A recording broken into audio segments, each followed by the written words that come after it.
Hey guys, what's up? It's Tom Holland here. I am at the Ace Seattle Comic Con, having a great time, meeting everyone. It's going really well. I wanted to apologize because there's no real revelations coming out this weekend about Spider-Man 2. I don't know much about it. I'm a little confused because I died, so I don't really know how it all comes into play. But I do know is I got the new script. I'm super excited to read it, and it's going to be great. So yeah, Spider-Man 2, let's do this. Hey everybody, it's Charlie. How do you like Tom Holland now? He's having a Comic-Con panel this weekend, so he did this video to drop the title for Spider-Man Homecoming 2, which we now can say is officially just called Spider-Man Far From Home, which is actually a pretty good title, loaded with meaning, of course, so let's all break it down. We got details on the villain and what's going on with the global storyline that they're telling. Very different from the first Spider-Man Homecoming movie, much bigger story. There is a new round of that Infinity War Blu-ray giveaway going on. All you have to do to enter that is be a subscriber and leave a comment on the video. I'll name a new winner at the end of this. Totally was not expecting this tonight because Tom Holland usually drops really cool stuff during his Comic-Con panels, which is actually happening later tonight. So I wouldn't be surprised if this was just the beginning because there's still all this Avengers 4 stuff that we have to figure out. He even acknowledges it during this little video, like, oh, I'm supposed to be dead even though we're ramping up to shoot Spider-Man 2. The funny thing about the title is it actually is the same name as the title of a 1989 Drew Barrymore film that represented her first on-screen kiss. So this is youth aspect to it, but I don't think that they're too inspired by this classic film. Far From Home means literally far from home because he's going to be traveling all over the world. They're filming at locations all over the world, actually practically shooting the movie. Most of it's happening in London. They shot the last Spider-Man movie mostly in Atlanta. Marvel usually shoots its films in Atlanta nowadays, unless they have some special stuff that they need to film, like when they were filming the Scotland scenes for Infinity War, for Scarlet Witch and Vision and all that Secret Avengers stuff. I've already done a couple videos about the main villain, Mysterio. The Vulture was announced as coming back. Michael Keaton will be in the sequel. They didn't say how much, but obviously they're building towards Sinister Six, so it makes sense that they would try to bring him back, especially with that Scorpion post-credits tag at the end of the last movie. It's not on you. It's on our little spider friend. I've got some boys on the outside who would love to meet him. Take a picture, slice his throat, put his head in a dryer. And I heard a rumor.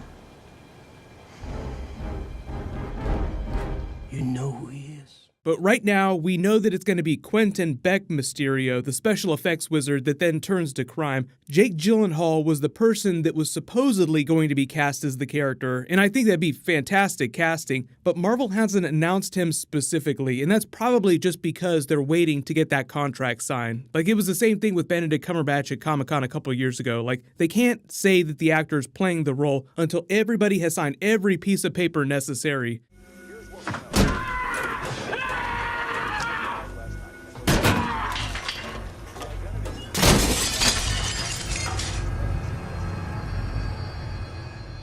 And getting into the Avengers 4 timeline of it all, if you haven't seen any of the Avengers 4 Spider-Man specific videos that I've done, what's happening is Avengers 4 ends, minutes later, Spider-Man 2 picks up. Far From Home, as we call it now. The other big question now is after Avengers 4, which of those Avengers that come back from the ashes will cross over into his film? Part of the original Sony sharing arrangement with Spider-Man is that Marvel gave them access to A-list Avengers. So you're talking core Avengers popping up in Spider-Man movies. Last time it was Robert Downey Jr., but because Iron Man's status is pending into Phase 4, like what's going to be the future of the character?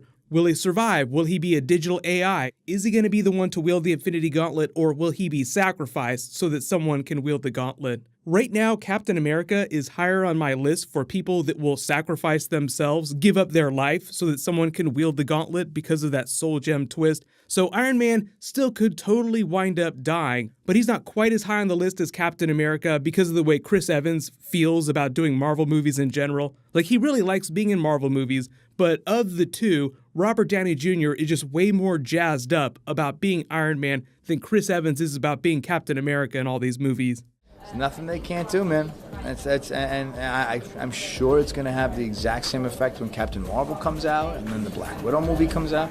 Marvel just has the winning recipe, and they're kind of one step ahead of everybody else. And I mean, just looking at I was just looking at things this morning about these Black Panther, the openings around the country this weekend. It's going to crush.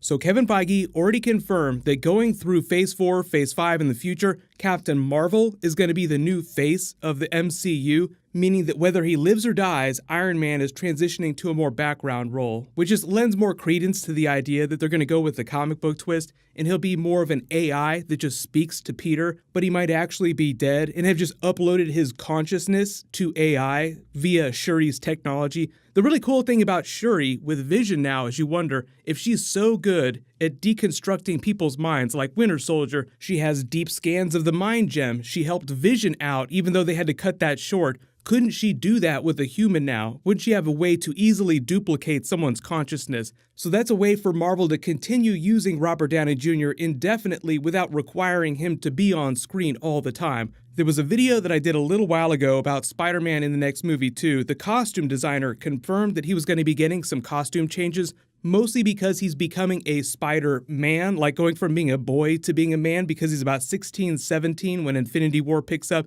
He'll be another year older and have gone through all this crap with the Snapshot. What's going on this summer is they're going to start shooting the movie Spider-Man 2 in July. So that means that they'll be shooting while Comic-Con is going on. There's no Marvel Hall H panel. Sony is bringing Venom. They haven't said anything about Tom Holland. Maybe he'll film a special message to thank the fans and do some accidental spoiler again from the set. But just to be clear, him revealing the title here, this is not him accidentally spoiling it. This was definitely planned. That's not the script on his iPad there. That's probably just a picture with the title on it, just to let people know. Like, they probably wanted him to reveal the title. So just remember, Marvel understands that Tom Holland is not good with withholding information. He just can't keep secrets. So they're going to lean into this and just have fun with it and use it to reveal information about the movie as they want to. Here's a really funny montage of other actors trying to stop him from spoiling the plot of all these movies. Two characters in this movie. We heard that Captain Marvel's going to make an appearance. Is that true? Whenever Chris Pratt and Dave Bautista... Now you understand why they paired him with Benedict Cumberbatch for all that Infinity War press. That was genuine. That wasn't them playing around. That was him really almost accidentally giving away information, and Benedict Cumberbatch, the pro who's done this for a long, long time, just blocking for him. Like, nope, kid, nope, just be quiet, just stop talking right now. There's a Comic-Con panel happening tonight. If they reveal any cool Avengers 4 information or more info about Spider-Man 2, I will totally do a video about it, but leave all your requests in the comments below. Congratulations to Casey, you're the latest giveaway winner. Please private message me so I can get your contact details. Click here for that brand new Ant-Man and the Wasp Avengers 4 trailer, and click here to learn more about Mysterio in Spider-Man 2. Thank you so much for watching. Everybody stay awesome. I'll see you guys tonight.